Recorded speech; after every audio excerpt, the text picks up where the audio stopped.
అంతర్రాష్ట్ర గంజాయి మూటా స్మగ్లింగ్ గుట్టురట్టు చేశారు పోలీసులు. 92 కిలోల గంజాయి ప్యాకెట్లను స్వాధీనం చేసుకున్నారు. దీని విలువ సుమారు 9 లక్షలకు పైగా ఉంటుందని అంచనా వేస్తున్నారు. 4 నిందితులను అదుపులోకి తీసుకుని విచారిస్తున్నారు. మరో 4 పరారీలో ఉండటంతో వారి కోసం గాలిస్తున్నారు. ఇందుకు సంబంధించిన పూర్తి వివరాలను మావల పోలీస్ స్టేషన్లో ఏర్పాటు చేసిన మీడియా సమావేశంలో డీఎస్పీ ఉమేందర్తో కలిసి ఎస్పీ ఉదయ్ కుమార్ రెడ్డి వెల్లడించారు.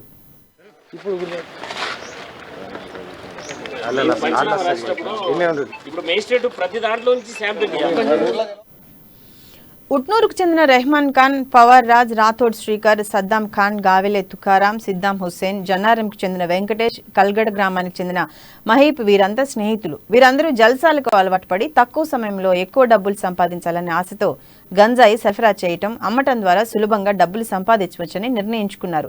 అనుకున్నదే తడుగా ఆంధ్ర ఒరిస్సా బోర్డర్ సమీపంలో గంజాయి చౌకగా లభిస్తుందని తెలుసుకుని తక్కువ ధరకు గంజాయి ప్యాకెట్లను కొనుగోలు చేశారు. వాటిని మహారాష్ట్రలోని వివిధ ప్రాంతాలలో ఎక్కువ ధరకు అమ్ముతూ లాభాలు గడిస్తున్నారు.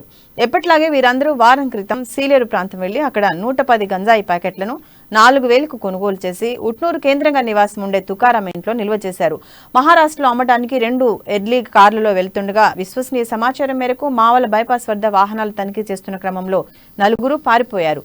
మిగిలిన 4 పట్టుకుని కారులో ఉన్న 44 గంజాయి ప్యాకెట్లను స్వాధీనం చేసుకున్నారు. అలాగే 2 కార్లతో పాటు 4 మొబైల్ ఫోన్లను స్వాధీనపరుచుకున్నారు. కేసు నమోదు చేసి దర్యాప్తు చేపడుతున్నారు. ముందు ఒక కారు వెనక 2 ఎర్టిగాలు వస్తున్నాయి. మాకు పక్కా సమాచారంతో వాటిని ఇంటర్సెప్ట్ చేసి పట్టుకోవడం జరిగింది. పట్టుకునే క్రమంలో ఏమైందంటే ఒక కారు ముందు కొద్దిగా వెళ్ళిపోయింది.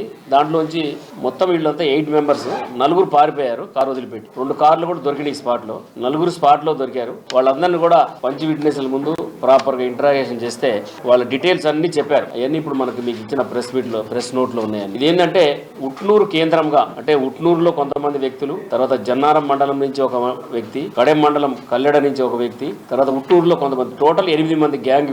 వీళ్ళు ఒక గ్యాంగ్ గా ఏర్పడి ఎట్టిగా కార్లు తీసుకొని మన డొంకరాయి దాటి సీలేరు ఉంది కదా, సీలేరు ఒరిస్సా బోర్డర్, అక్కడ పోయి అక్కడ గంజాయి ఒక 10-15 రోజుల క్రితం దాదాపు ఒక 110 ప్యాకెట్లు తీసుకొచ్చి ఉట్నూరులో పెట్టి ఒక టైంలో